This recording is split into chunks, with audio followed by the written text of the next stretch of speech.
way back in 1992 in India under the guidance of Yoga Chandra Dharmananda, who is one of the gurus in India who teaches astrology. No, And he doesn't teach astrology. He's just a spiritual teacher. oh, okay, wonderful. Good Yeah. to know. Awesome. So that did lead you into a spiritual path.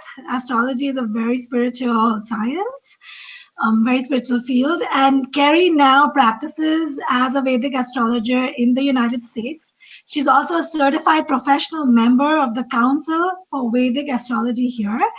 And she guides and motivates people to create health, joy, more understanding, deeper understanding of themselves and their lives, and joy and peace in their lives. And I happened to stumble upon Kerry's page, which is such a beautiful name. I love the name Planetary Influence.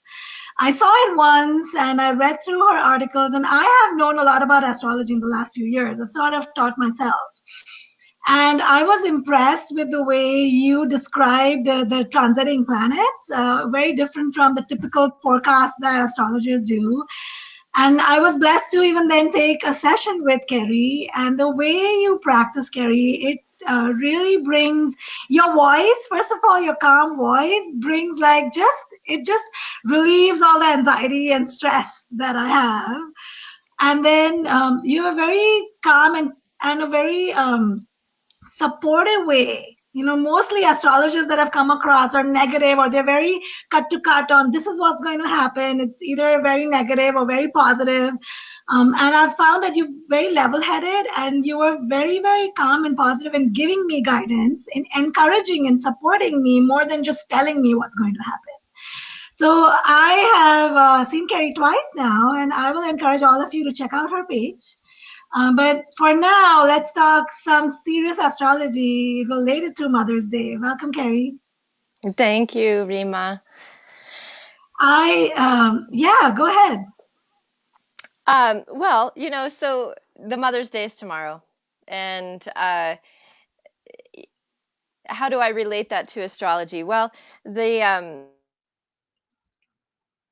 said all of astrology is contained in the word hora, which is a Sanskrit word. So hora comes to aho ratri. So it's really day and night. So really Right. what it all boils down to is, in the end, is the sun and the moon. And that's a great way of starting to understand what is astrology all about. So the sun and the moon are planets, or well, the sun's technically a star, but we think of them as planets. So they're the ones we see every day. We can see them with our eyes, and they're always moving. That's paying attention to the heavenly bodies, and really, it's just another part of nature, and so it's something to pay attention to. And the moon is the planet we associated with the mother. My favorite. And You know your why? favorite. The moon is, and just like a mother, the moon is always there. And so, yes, tomorrow is Mother's Day in the United States. Mother's Day always comes on a Sunday, which is actually the sun's Oh, day. right. But I want to tell everybody that every single week there's a Mother's Day. Every Monday. Monday That's is the day of the moon, so I just, it's something I can tell people, that the moon is a planetary association. The good way to pay attention to the planets is to know those planetary associations with the days of the week, because in that way you can start connecting with the planetary energies just by acknowledging that Sunday is the day of the sun and Monday is the day of the moon. And like right. personally, every Monday I try to call my mother and just connect with her, Really? because that's, Oh, and I tell people, that's a way you can start honoring the planet's energy, is by just paying attention to the issues involved with that planet on that day of the week. So even though right. tomorrow is Mother's Day technically in the US, I encourage everybody to celebrate the mothers every Monday, because That's a that's the great moon state. part. I'd never thought of it that way. Thank you for sharing that. And Yeah. before we go further into the Mother's Day moon, and which is also the mind, so we'll be talking about mind and emotions. I wanted you to share with so many. It was surprising to me when so many Indians, originally where Vedic astrology was born, don't even know what astrology, the word Jyotishi, stands for.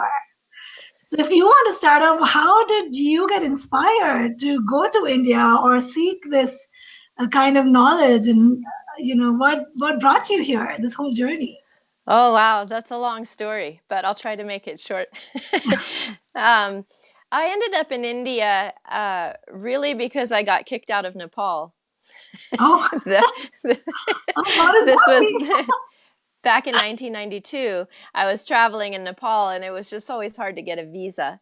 So the problem came up with my visa. I suddenly had to leave, and my friend was going from Kathmandu to Delhi. So I Hmm. joined up with her, and we ended up traveling for a few months in India. So I arrived in Rishikesh just at the beginning of December 1992 and Hmm. stumbled upon an ashram called Vednikatandam. And that's where Swamiji Dharmananda was manager at the time. And he was starting a 1 month course in Vedic studies. Perfect, because I got to join in with that. And so there wasn't so much Jyotish. I didn't even know about Jyotish at that time, but just Okay. got the foundational ideas about Vedic knowledge. And that was 1992. And then I think it was about 1996 or so, 1997, that my friend gave me some recordings, audio recordings of Dr. David Frawley speaking at one of the first Jyotish conferences in the United States. And I had just gotten his book, Astrology of the Seers, because that was, I don't know, for some reason I was interested in astrology. And I just found out that there was Vedic astrology and Western astrology. Right. I didn't know that 5 years ago. Yeah, so in a lot I of knew I knew Indian astrology, since I think it's for me, it started when we were frantically looking for a life partner for my sister and nothing seemed to work. And that's when I wanted hope. But when I came here, it's 5 years ago, I realized Western astrology is different from Indian in some ways. so yeah, there's differences, but there's similarities. So Right. and the main difference that made me go down the path toward Vedic astrology versus Western astrology is the zodiac that's used. Hmm. So everybody, I mean, hopefully everybody looks up at the sky from time to time instead of their phones. But there's actually constellations in the sky that that we see all the time. And the ancient people who didn't have electric lights and all of this, I mean, there was much more interaction with the nature and the planets in the sky at that time. And so the constellations, which are groups of stars that exist in space, Right. were named and given natures, and the whole system of astrology was created from that. And um, what I like about Vedic astrology is that they're actually using the observable constellations and how the planets are traveling through them, um, which seems like that's how it should be, right? And we had been to Flagstaff a few years ago. It's one of the oldest observatory in the United States, or I don't know if it's in the world, but I know in the United States, they have the biggest and oldest observatory there. And we were looking at the moon, and I met a very senior astronomer. And in talking with me in conversation, here's what he told me. He told me that astronomy was born from Indian astrology. And I did not go back and read the facts around that, but that's what he said. He said astronomy was inspired by ancient Indian astrology. So that was just fascinating for me to hear. I'm not surprised that he said that. That's very cool. Um, So what's happened is that in observing the planets and the stars all throughout human history, let's say, um, India, the Vedic culture, began to do it a long time and has done it continually for thousands of years. So Yes. because of that continuous observation, they discerned that there was a very long cycle that happened that was about 24,000 years Mm. that slightly changed the constellation where the let's say the vernal equinox, the spring equinox, would happen. And so it was such a small amount of change that it would be hard to detect it in one person's lifetime. But because of a Mm. continuous observation, they discerned this cycle. So what happened, I think, where the Western and Vedic astrologies diverged, I think it happened because of the Dark Ages in Europe. So around 500 AD, everything changed in Europe. We had about 1,000 years of what they call the Dark Ages. And then in about 1500, there's the Renaissance, and things started moving again.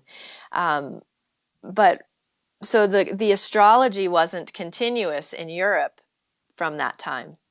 So I think what happened was they sort of took the old astrology books from 1,000 years before and said, oh, look, the vernal equinox happens when the sun gets to 1 degree of the sign of Aries.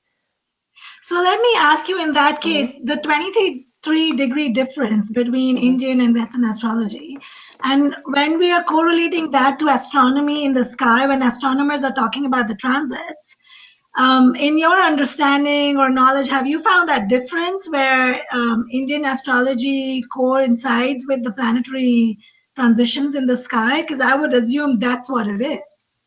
Oh, it's exactly the same. And it's in Western, there's that slight difference that you're talking about with, Yeah. So right. there's two kinds of two zodiacs basically that we're using. So there's the sidereal zodiac, and that's spelled Mm-hmm. Sidereal, sidereal zodiac. That Right. is consistent with the observable astronomical zodiac. I mean, there's Right. literal constellations out there, there's planets moving through them. Right. Right. That most Vedic astrologers use. And then there's what we call the tropical zodiac, which developed around the system of Western astrology. So it's called the Right. tropics because, well, they're just basically using the seasons as the zodiacal markers. So actually, when somebody who says they read in the newspaper and says, "Oh, look, my dates say that the sun is in Pisces when I'm born," when they give a date range. Well, Right. the literal sun is not in the literal constellation of Pisces anymore. It's more of Right. a it's become more of a seasonal thing. And it's not to say that Western astrology doesn't have validity. There's obvious, I mean, the relationships between the planets are still similar. It's just Right. that Western astrology is seeing those planets in sort of a theoretical constellation. It's not a literal stars of Aries or Pisces that it's seeing it in. So anyway, that was really what pushed me toward the Vedic way of doing it, was that astronomically correct zodiac. And I've been surprised at how many astrologers in the United States are practicing Indian Vedic astrology. There's a lot. Yeah, it's becoming More and more more and popular. more popular. Yeah. And, Right. some of the earliest, I would say, uh, standard bearers of Vedic astrology in the United States were Indians that came, like beloved Chakrapani Ulal, who passed away last fall. People like that, and Dr. David Frawley, who was American but went to India to study. So we have a lot of, starting in probably the 70s, 80s, 90s, Right. those first people to bring it were So just if we starting were then. to jump forward a little bit, I'm very excited for you to share what Jyotish actually means. I don't want to do it because you have a better way to convey it to it's totally your arena. So please share that. So yours, when you talk, I'm hearing it very delayed. So I'm just going to repeat your Oh, question so I make sure I understand. But you're asking, what does Jyotish mean? Is that right? yes, yes, Okay. So the word Jyoti just means light. So right, the Jyotish is really just someone who is studying light or bringing light. right, You could say that the practice of Jyotish is for turning on a light for things that we don't understand. Why is this happening? When is this happening? We have all these questions. We feel like we're in the dark. We don't understand. So the idea is that Jyotish itself is taking is a source of light to try to illuminate the details of lives for people so that they can make better decisions or move right, forward in their life or just simply understand why. right. Yeah, there is a slight delay. I think we lost you for a few seconds, but I think you're back. Okay. Should Yeah. I repeat that, Jyotish? I'm just saying Jyoti is a Sanskrit word that means light. Yeah. No, we got that. I think we got Okay. that. Yeah. Thank you for sharing that. Thank you so much. I wanted the audience to hear it from you.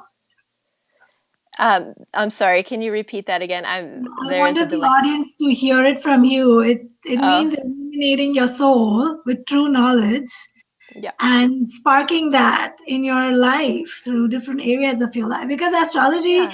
many people don't get. It's such a great way to get guidance, true guidance for our soul and for our life purpose.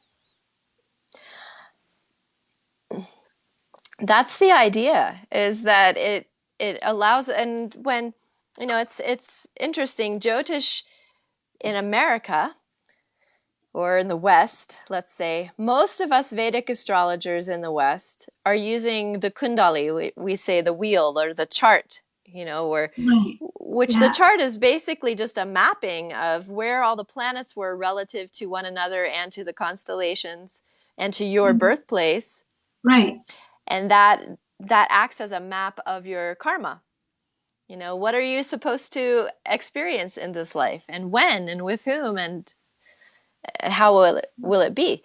But there's other ways of doing Jyotish. Like there's Hasta Jyotish, which is the idea of reading the palm. Yes. Yes. So a lot of my Nepali friends, for example, when I say I'm a Jyotish, they throw their hand out at me and tell me, say, I have what do I, no clue. yeah. Well, I have a little bit of a clue. I just haven't studied Hasta Jyotish that much, but basically this is our chart right here. Like if you Yes. don't have a chart or, to I a have proper a friend's Jyotish, dad, yeah, he's from India. He'll be coming on my channel and he was amazing. He saw my hand and I was amazed at what he could tell me. So, and one of my astrologers in the past, he would look at the forehead, the facial features by my face cut, and he would tell me characteristics about me. So yeah, it's such a exactly. broad field, umbrella. Yeah. And so I think there's a lot of different tools that people can use to find that light. Um, Right. some people don't even need a hand or a chart. They maybe just have psychic abilities and they can tell, you know. Yes. So, but I'm the one who uses the charts. I like to look at the charts and discern from that. So, I love the way you do your calculations. Those of you who have some knowledge of astrology, so far, all the astrologers I've met have been using the Vimshottari chart for Mahadashas. And Kerry was the first person to introduce me to what is it called again? Um, Narayana the Dasha. Narayani Dasha. And then when she would explain, since I understand astrology, when she would explain me all the combinations of why this and why at this time of your life, it made so much more sense. It was especially the spousal, explanation that you had given me. It totally was a new light. in my knowledge, and yeah. Well, within Jyotish, there's so many tools. Even just Kundali Jyotish. I mean, we have all these dasha systems. Most of us use the Vimshotri dasha. It seems to me so accurate. And, you know, for people who are new to Jyotish, when I started saying, oh, did this happen at that time and this and that, they think it feels like magic to them. But really, it's just me reading the chart using the techniques that I know. And Vimshotri is a popular dasha. Dasha means period, basically, for those who don't know that word. And there's a lot of different ones, and they can be used for different things. So the Vimshotri dasha actually relates to the moon. Let's Circling talk about back it to the now. moon. Yes. Yes. So the moon, like, you know, with the mother, the moon is also a representative of our mind and our state of mind and our emotions and how are we feeling and how are we reacting to what's happening in the world. Right. So the way the Vimshotri dasha is calculated, Vimshotri means 120 year. So this is a 120 year period. That's so the the way it's max calculated, lifetime a human can live in the current time periods. yes, Yeah, as per right. ancient Indian knowledge is what I'm sharing. Yeah. Yes, it's true. Actually, at this point, in few of us live that long. Yeah, You know, few. it's Right. but maybe as we evolve a little bit better, we'll live to be longer. But this is one way people can escape difficult periods, is not living long enough to have them. I like that. So each of us has a moon position in our chart. So when we're born, the moon is in some kind of phase. It's in some kind of constellation. It's either waxing or it's waning, and it's sitting in one of the constellations that we're familiar with, like Aries, Taurus, all of those signs. I'm saying them in English, but they're the same signs that we consider in Vedic astrology. And you could think of those 12 signs being like a wheel, a whole disc of 360 degrees. And then within those signs that we talk about, like Taurus and Pisces and Aries, we have another way of dividing that whole space into what we call the lunar mansions. So they're the moon's domains, and they overlap the signs, which are really the sun's domains. So the sun itself will travel through 12 signs, every one of them per year. And then the moon also travels through those same spaces in 1 month. And every day, the moon goes into one section, that whole circle. And we call those the lunar mansions, or nakshatras. So the nakshatras are what tell us how our planetary periods are going. So really, the Vimshotri dasha is based on our moon position. Right. And we can, when I use that, when I'm looking at somebody's chart, it's really like how that person is perceiving what's going on in their life. How are they reacting to it? How is the moon within them reflecting the activity that they're doing, or what they're experiencing in their life right then? So as it turns out, those predictions that come through the Vimshotri dasha get to be very surprisingly accurate for people. I don't mind sharing. I'm so happy my Saturn dasha has gone. I am really, I don't know why. Oh my God, it was a 19-year period of so much struggle. So yeah. Saturn can be very taxing on people. It's one of those planets that's sort of the taskmaster of them, that keeps us in line and makes sure we have to pay our debts and do our burdens. And right. But look, you made it through, and look how strong you are. I wouldn't have been doing this interview if I did not have that 19-year period. You wouldn't have what? I wouldn't be doing this interview with so much confidence if I did not have all the harshness of Saturn. Yeah. Or training, I should say. Yeah. And so just for, we lost you a little bit there. Yeah. That's okay. Are you there? Yes, yes. Well, I was just saying none of us is exempt from a little bit of trouble in our life. You know, there's something about those hard periods of time that are unpleasant in the moment, but they cause us to dig in and really grow and become stronger. So what can you share with us about the feminine energy or the mother energy in terms of the moon? You know, there are so many people who come to astrology because we feel disturbed in our mind, of course, with what's going on in life. And while I find people turn to the moonstone and think of that as the ultimate remedy, we know that that's just a relief or a support in some ways. So which remedy were you talking about?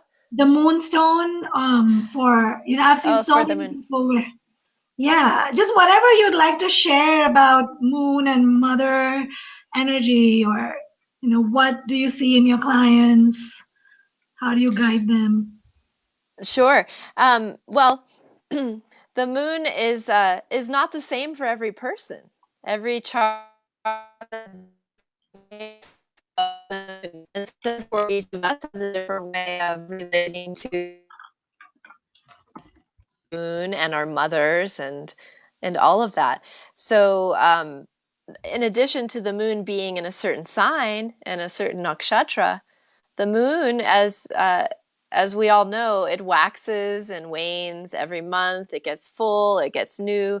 So we also have to see, you know, what state is this moon in one's chart, because that tells us a lot about how are we going to weather the difficulties of life, how happy are we going to be, Hmm.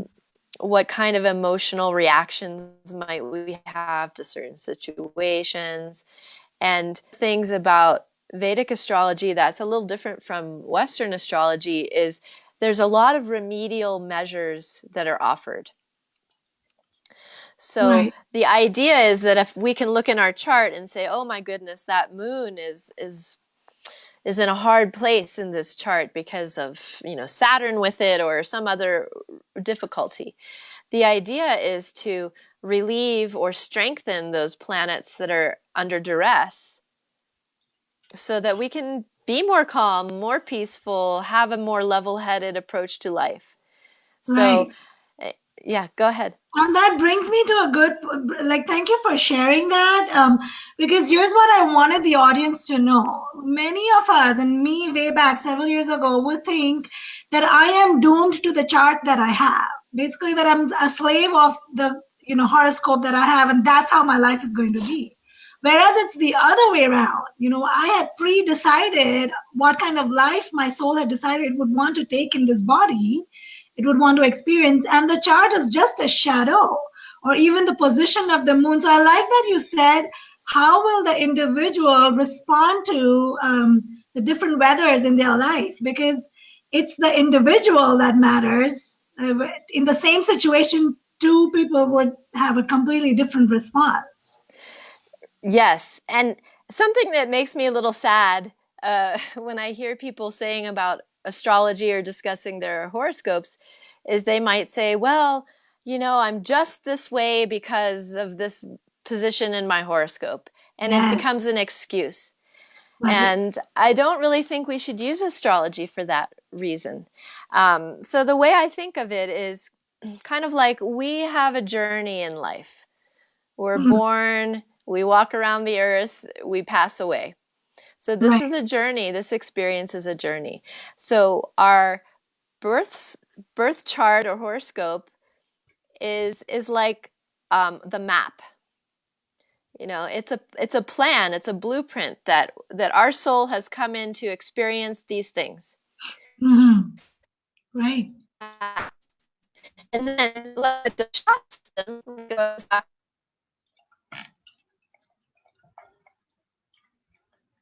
Yeah, I think you frozen and you should be back in a second. So, CJ, thank you for asking a question. Does the moon play a bigger role for some? I'm sorry you were frozen for a little bit, Kerry, and I think you're back Oh, now.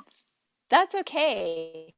So I'll just recap what I was like of in life. Those periods that we were talking about, like the Vimshotri Dasha, that's like the itinerary. When are we going to visit this place, or when is this experience going to happen? And then we have weather, which can come in all kinds of forms. Right. Like the current transits of the planets are like weather. Um, the country we live in is like weather. All these outside circumstances that may Factor. modify. Yeah. Right. So the idea is that we have these tools. We have the map, we have the itinerary, we have the weather.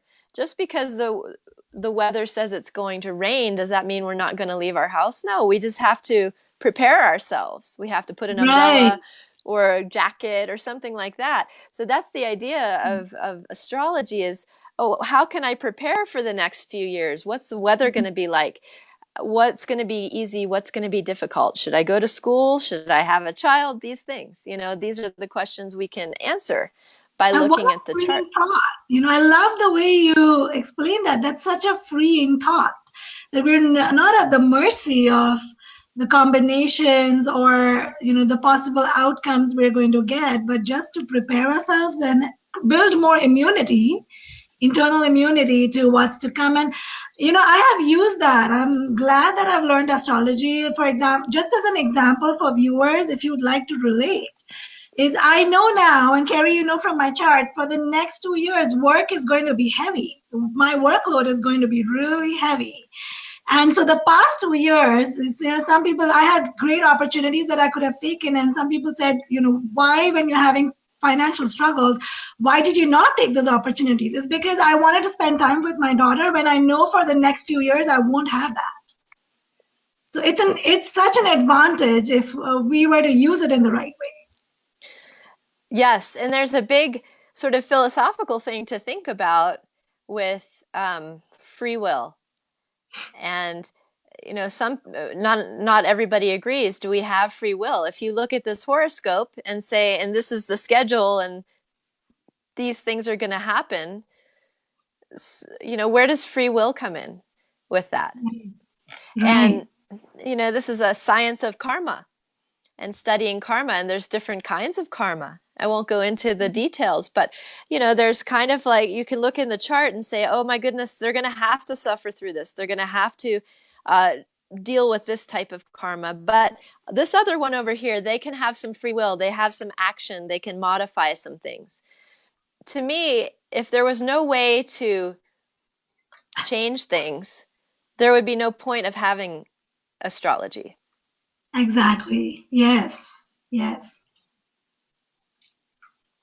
So the idea is to work with those planetary energies, to start understanding them and how they work for one individual person. And when I work with people, I have a very educational approach to things. Um, I like to, I like people to understand the archetypes, like the moon as the mother or the queen or the goddess, and the sun as the father or the king or the leader. Um, because really those planets kind of have these personalities. And as it turns out, they're all inside of us. We're just different combinations of those ingredients, Right. So, Kerry, we have a great question from relating to what you just said. A great Okay. question from one of our viewers, CJ. She asks, does the moon play a bigger role for some signs versus others? Does the moon play a bigger role? I'm sorry, for some signs than others? Oh, absolutely. Each of the planets has a different way of expressing for each person. So, for example, each of the planets has a sign that it's related with, and we say that it rules. You So can the give sign an of example if you need to, if that applies here. I well, think that's more tangible for the reader. like the moon is for the sign of Cancer. Okay, the sign of Cancer, Rima has a Cancer ascendant. Which is So, not the zodiac sign, which is not the typical sun sign that you hear. right, Right. right. So there's different, you know, Western astrology, or what you might see in the newspaper, is really focused. We call that sun sign astrology, because it's saying your sun was in that sign when you were born. Vedic astrology thinks the sun is very important, obviously, but the moon sign becomes much more important, really, in Vedic astrology, in my opinion. So, and for certain charts, the moon is going to become a different role. For example, for Cancer ascendant, that means when Rima was born, the sign of Cancer was ascending or rising at the eastern horizon. So that's when we're saying rising sign, ascendant sign, first house of the chart. All of that is the same, synonymous. So for somebody who's a Cancer rising, like Rima, the moon, who's the ruler of Cancer, becomes extremely important, because the moon becomes a representative of her body, her personality, how people are going to see her. And And so, those of my friends who know me, they know, like I tell them, it's my need to nurture other people. You know, they say you're so caring, or I'm such a good host, but truly it's my inner need. If I don't do that, like being a Cancerian, that fulfills me, you know? exactly. Yeah. So that's how it defines, the ascendant rising sign defines our personality so deeply. So yes, the moon becomes extremely important for Cancer. And so somebody who has a prominent moon, let's say in their chart, because they have Cancer rising, or maybe they have moon in the first house, or they're born in a full moon or something where that makes their moon very strong. It's easy for me to say, oh, well, it probably comforts you to feed people and to be mothering and to nurture, and so that could be. And somebody who has, let's say, a less prominent moon, maybe they have a moon that's sort of under fire from Mars and Saturn, and they may not have the ability to nurture people. They may be people who need to be nurtured more, so yeah, certainly the moon itself plays a different role for each chart or each person, and so do all the other planets. Right. Yeah. And then astrology is so good about, the other thing that I like is, especially when I remember a long back when I was counseling a student, I just graduated, and some parents just can't see anything good in their child. They would be like, they would have questions like, does my child have anything good in him? And it would just shock me to think that there can be parents, who truly have such strong beliefs about their children. But astrology can be a great medium to bring out that strength by looking at a chart that may not be obvious, talents and strengths that may not be obvious, even to maybe parents or family members. And you can look at a chart and say, here's the direction for studies or for career or for, artistic talents, hobbies that your child, right? You can Yes, definitely. I mean, to bring back the mother theme, I think that astrology is great for mothers because of that, because it helps give a little bit more insight into their children and what their children might be needing at this specific time, even. I can look at a chart of a child and say, oh, maybe you could give this child some artistic things, or maybe they'd be very good at building. Ooh, we just lost Kerry there. Okay, so Kerry I think she might be having some internet problems. She got logged off. So while we wait for her to log back in, I am just sharing with you. We were talking about how astrology can be great for parents and for mothers to use in understanding at any given point of your life.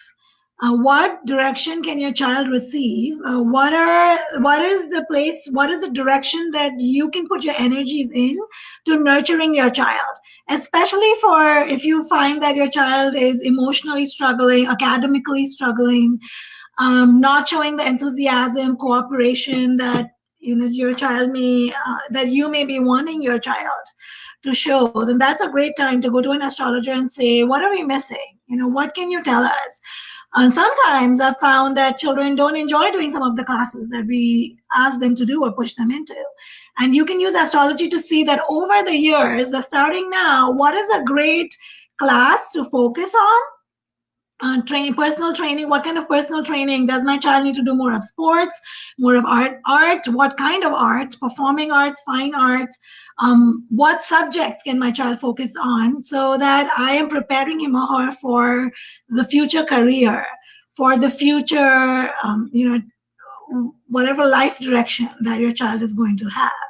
And in that case, I would think that even for special needs children, we can see in astrology from the chart, with certain combinations, you can tell that this child would be having special needs academically, behaviorally, or physically, will be challenged in certain ways. And yet use the chart to find out what are the unique talents that this person. So for example, my special needs student, you might find that in many ways he's lacking academically, but he has excellent artistic abilities, just pure excellent.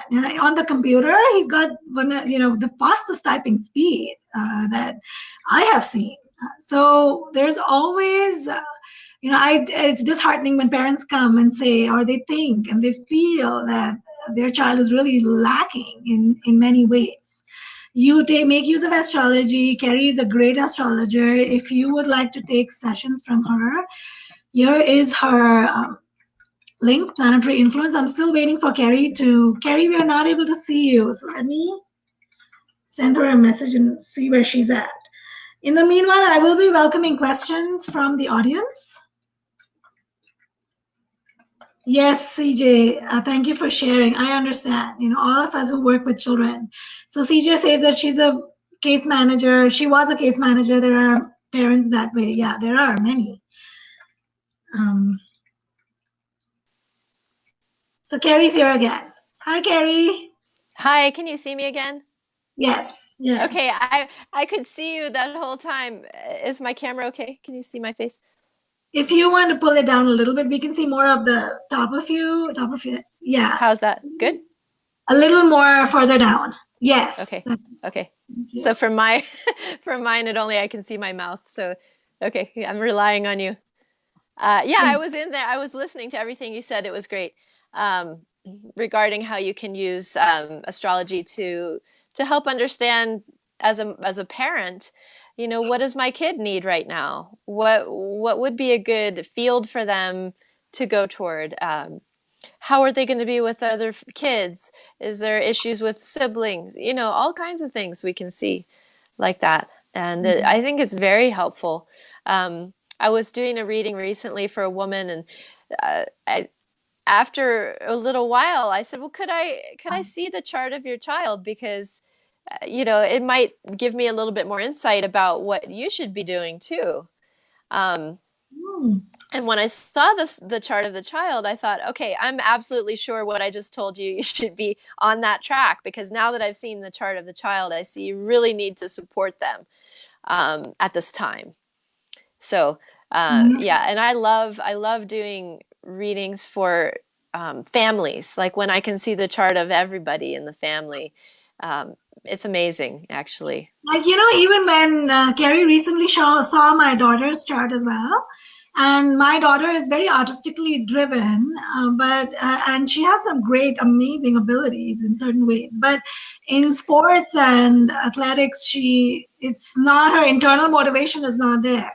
And it was very helpful for you to tell me that she will thank you after a certain, because we push her into martial arts and she wants to do it, she doesn't want to do it. And as parents, even though we know we want her to do it, there can be there was a doubt in my mind. I'm like, am I pushing her too hard? Maybe I'm making her do something that's going to make her resentful.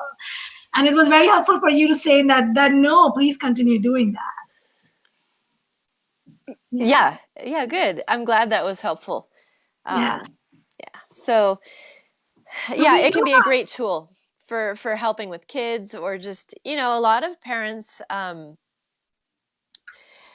it's just so hard to, as you know, it's hard to get it all done and to have a job and to be with your kids and have enough time for everything. And sort of astrology can sometimes say like, okay, yeah, I can see why it's hard right now, but just, 3 more years of this, and you know, then things might shift for you or the child, and this tough spot might get over. A lot of people feel very comforted just to know that this is a temporary period Mm. of time, Mm. Right. and and it bolsters them and allows them to say, all right, I can buckle Yes. down and make Right. this work, and actually even learn something from it, as long as I know it's not going to be like this forever. Yeah. And Yeah. Kerry, I am glad that there are people in our audience who have some questions. So one of the questions that she has, CJ asked two more questions. One of them is, I sometimes like to deviate from plans. How can I do that astrologically speaking? I'm not She likes sure. to, Yeah, I'm not sure I understand her question. Maybe it will make more sense to you. She says, I sometimes like to deviate from plans. How can I do that astrologically speaking? Do okay, you I'm think? going to look on my computer for these questions because I'm having trouble. Okay. Okay. Or another, If you want to repeat that question, that's fine. yeah, how about let me just type it over here and put it on the screen. Maybe you'll be able to see it. And then she also asks, how can couples benefit from astrology? So if you would be able to talk a little bit about astrology. Oh wow, couples are great. How can couples? I mean, it's to understand yourself is a big help, It's a blessing, and actually. yeah, to understand why things are going the way they are and what you want and what's difficult for you, and then to also understand that what is your partner's difficulty, what are their main motivations, what are their strengths. um, so trying to get that out on the table in a very practical way, and just understanding um, what our shortcomings and strengths are and how they interact with the other person's, Right. and sort of seeing those planetary periods lining up, and realizing that sometimes two people might be on the same path or the same page, and then other times they might diverge a little bit and need to do their own things and maybe come back together again. Relationship astrology is a very helpful tool. Right. Yeah. And Vedic astrology is used pretty extensively for marriage matching. Yeah. In a very traditional way, it was like kind of, the matchmaker thing, where the two, uh, man and woman, were sort of put together by the astrologers. The village astrologer would be the one to say, okay, this boy should be with this girl because of their charts.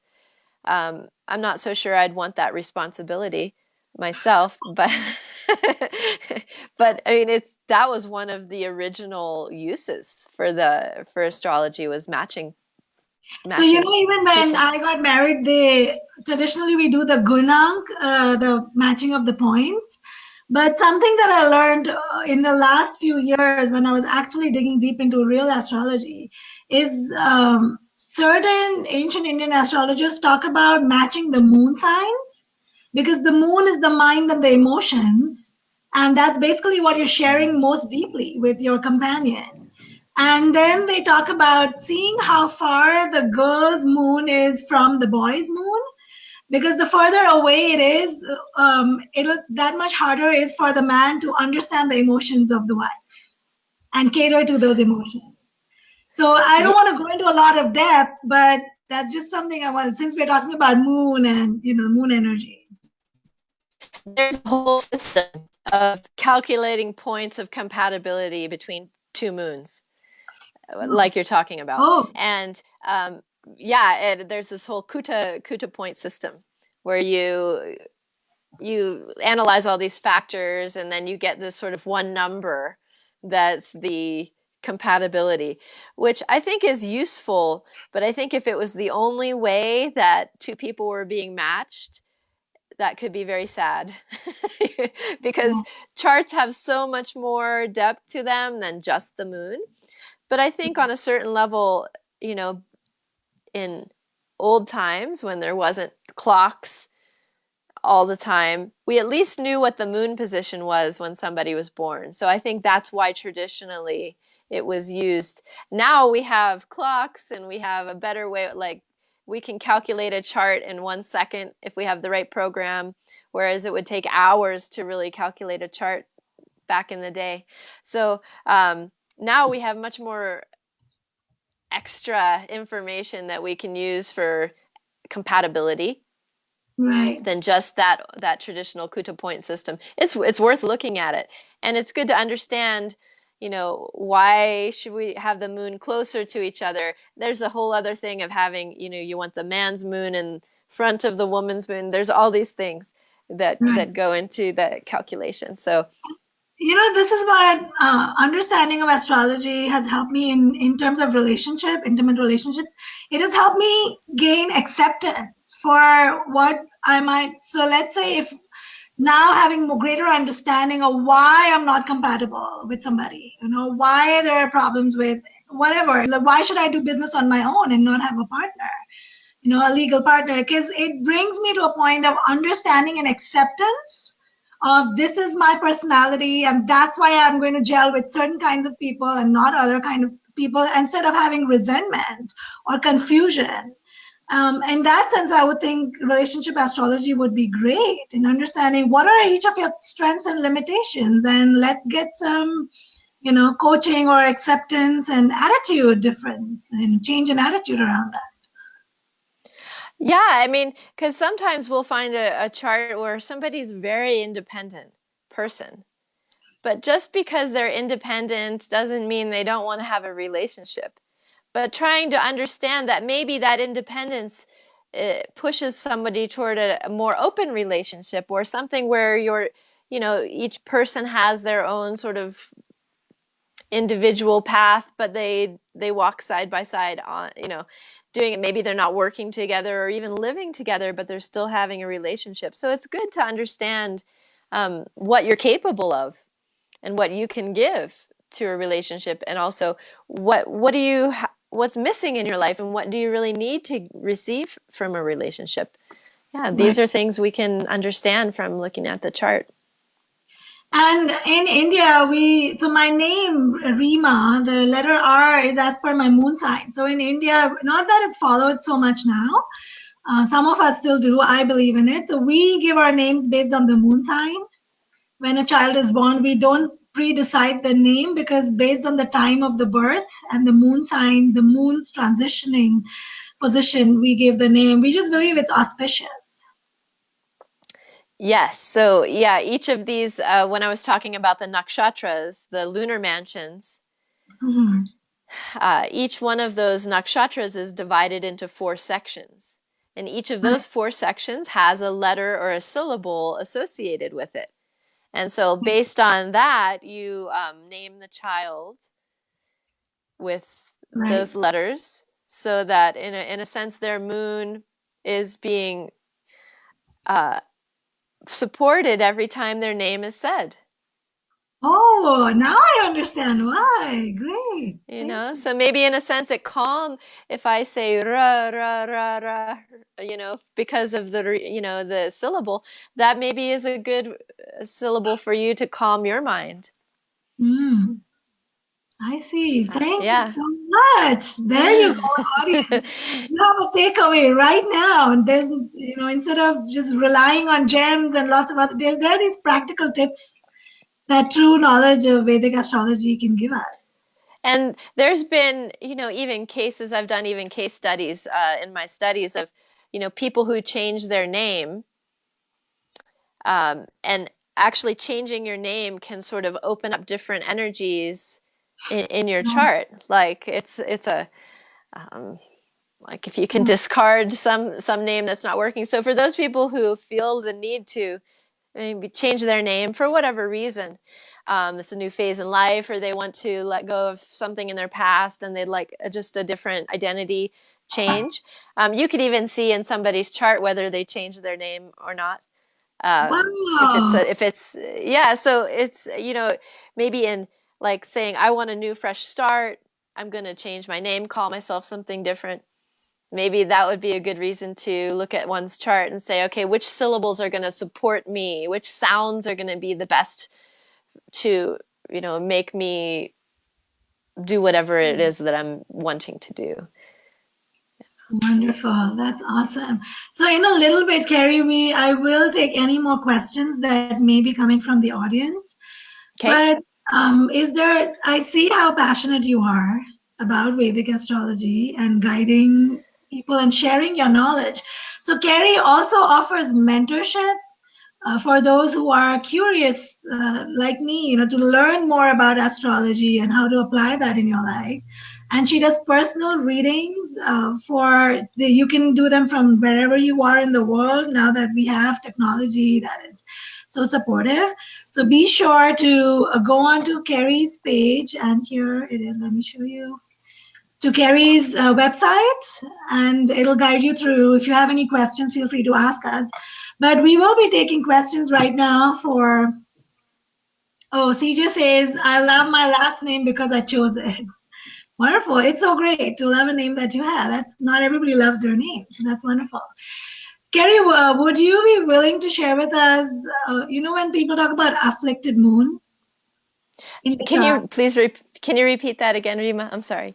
Yeah, would you be willing to share something about an afflicted moon, a moon that is not as supportive or as healthy or negative in the way that many astrologers will say in India? And there are many astrologers that put it in such an abrasive way, I think, to people that it can have a negative effect. To know that, what would you have to say about that, or how would you guide clients with a difficult moon?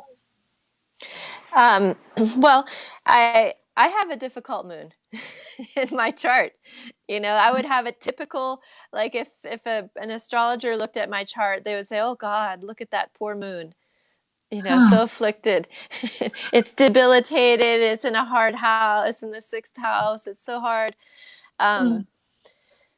So, uh, first of all, any kind of affliction or difficulty in somebody's chart, I think it needs to be handled delicately in the sense that people begin to feel like they're bad. Hmm. If they have an afflicted moon, then they're bad, or that their life is just going to be bad. And so I like to frame things in the way of, okay, so this is a moon under pressure, and really it's asking you to sort of overcome this pressure. I was a little bit ago. I thought about this idea of being a slave, let's say, to your chart, Yes. and it was Swami Sri Yukteswar who was the guru of Yogananda. He was an astrologer too, and he wrote a nice book called Science of Light, I believe. Uh, that might be the wrong title. Sorry if it is, but it's in that book. He said, he's saying this is the whole point of this is to transcend who you think you are.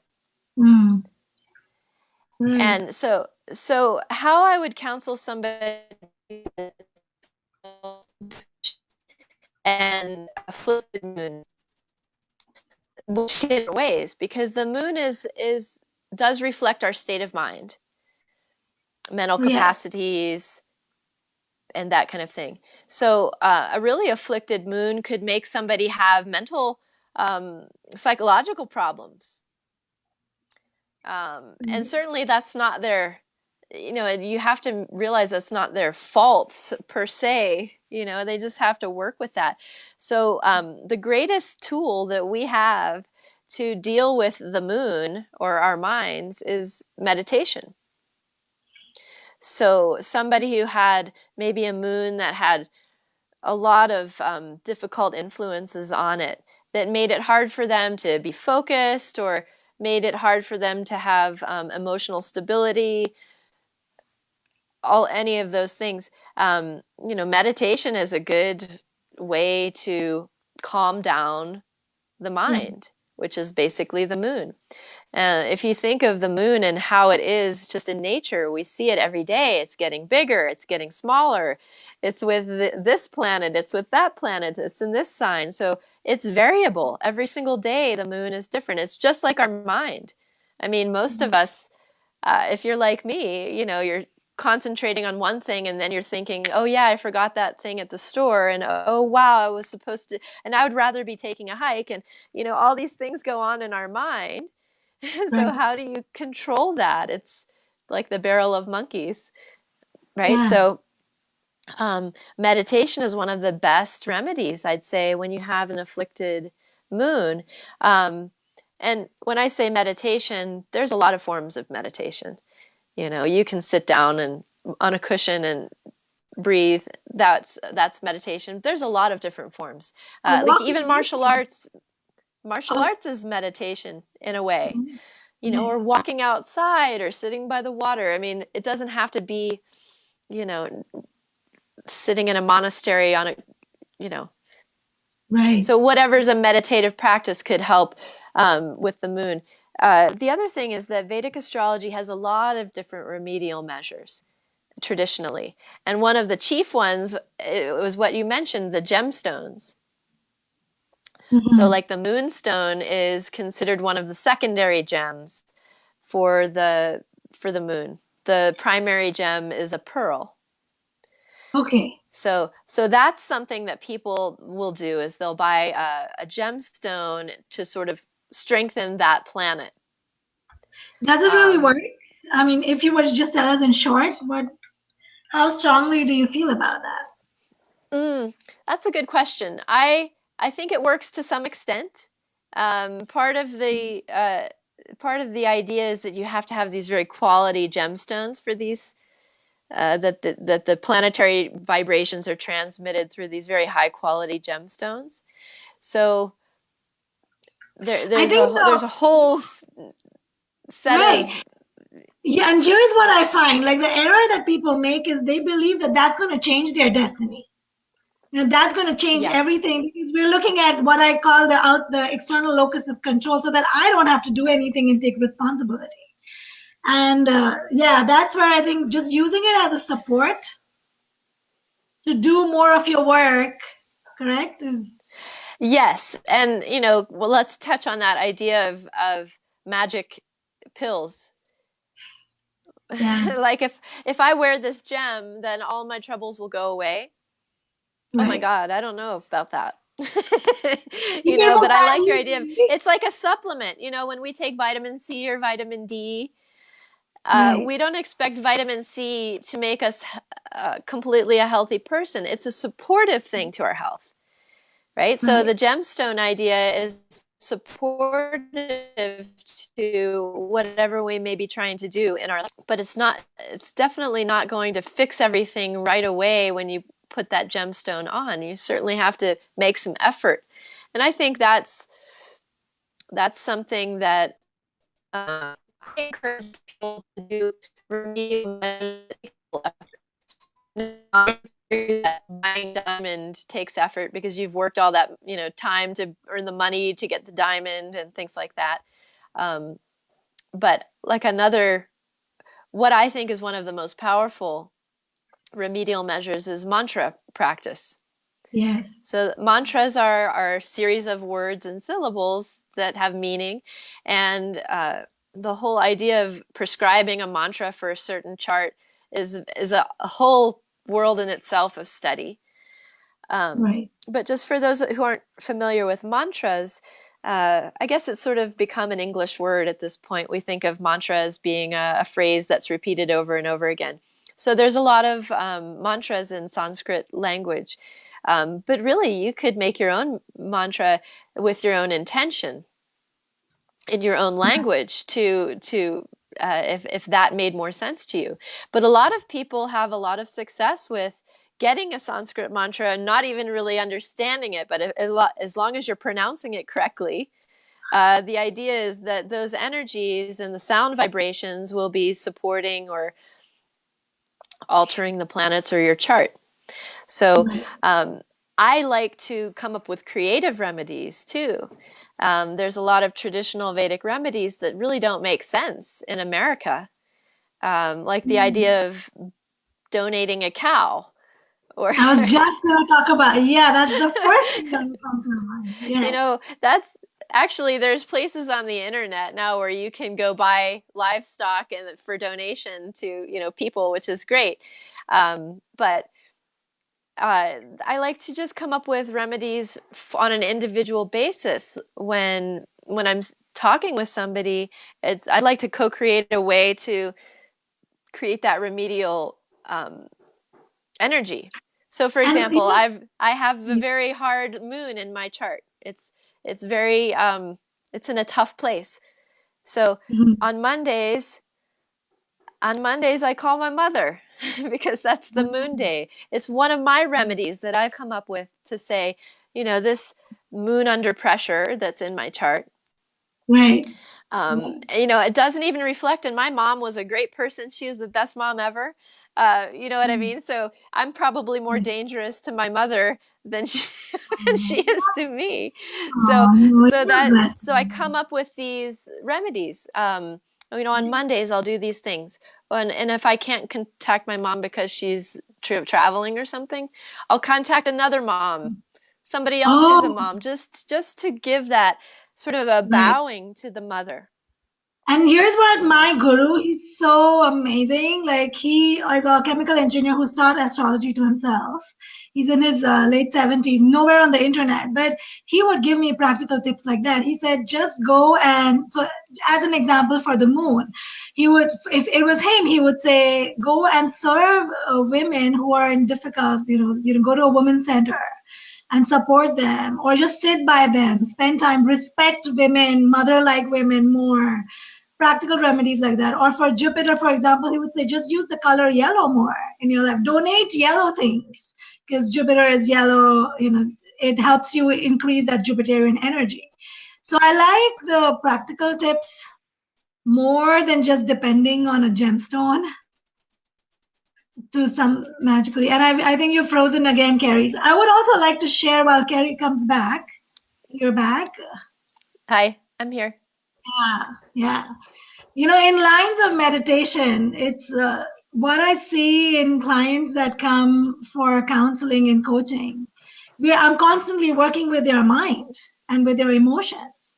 And what people don't realize is that all the experiences that we store in our little fragile mind, they stay there and they're constantly eating us up. It's like, putting food in a container and letting it rot there.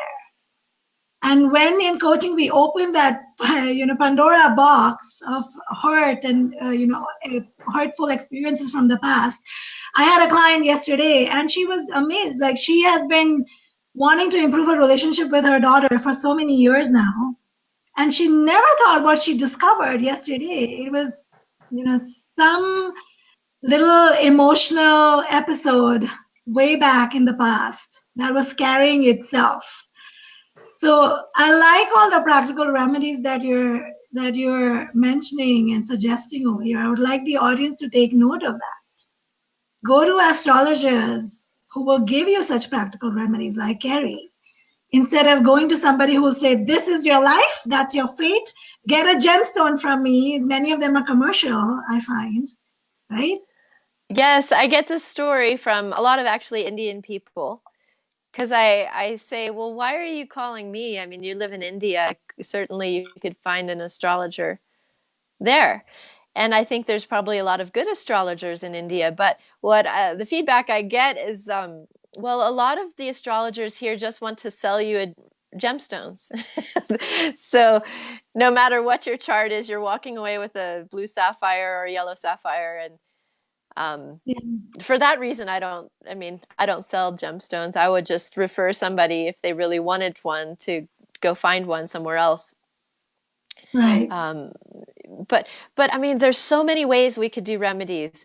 There's each planet has foods and grains and activities, and I mean, there's so many things that you could do to try to work with those planetary energies.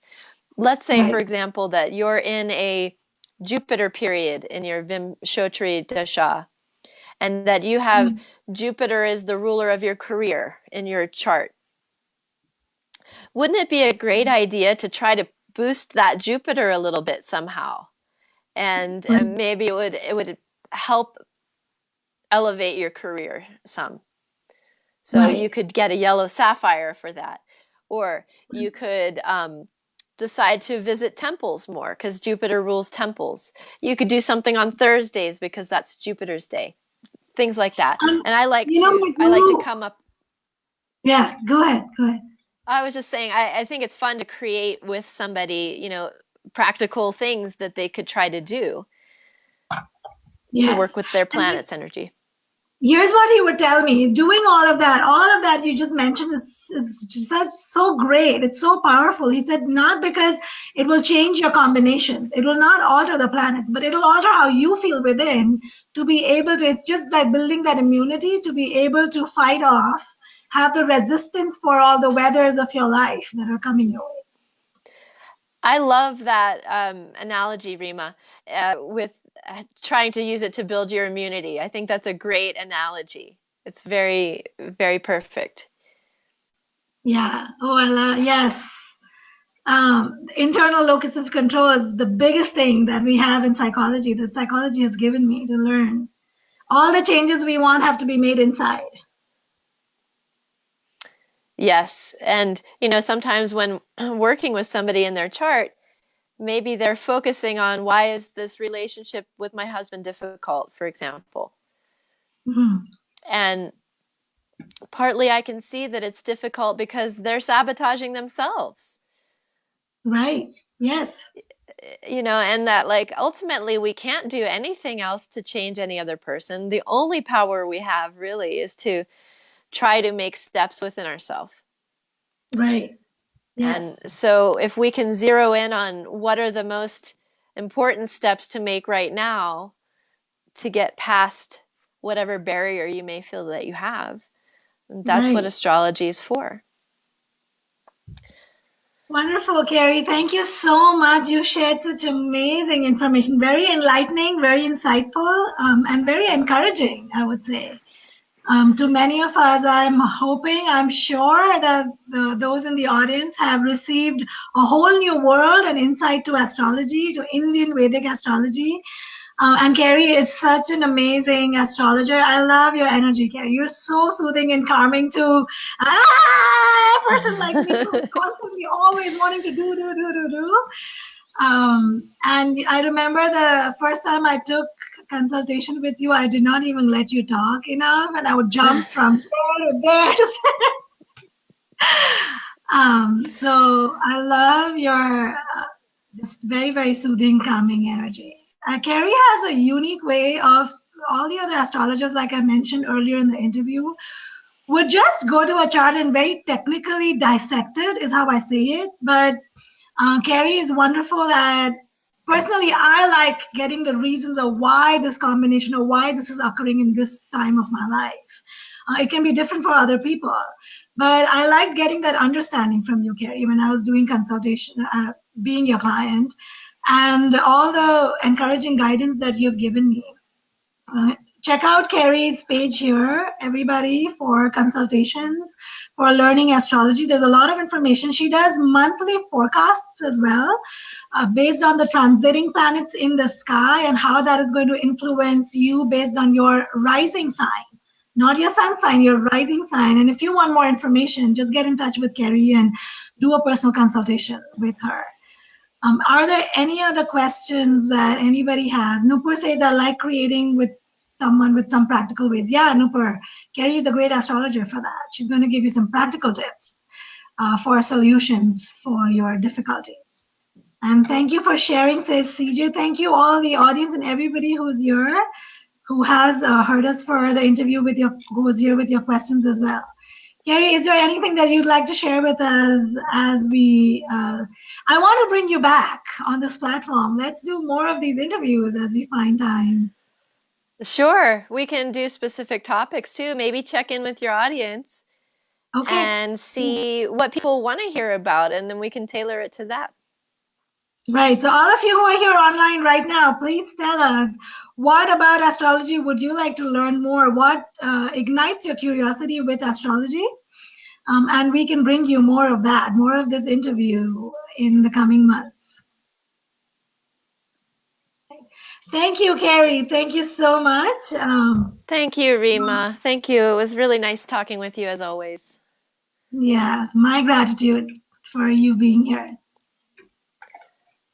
Bye, everybody. Have a great rest of your Saturday. Bye, Bye. everybody. Thank you.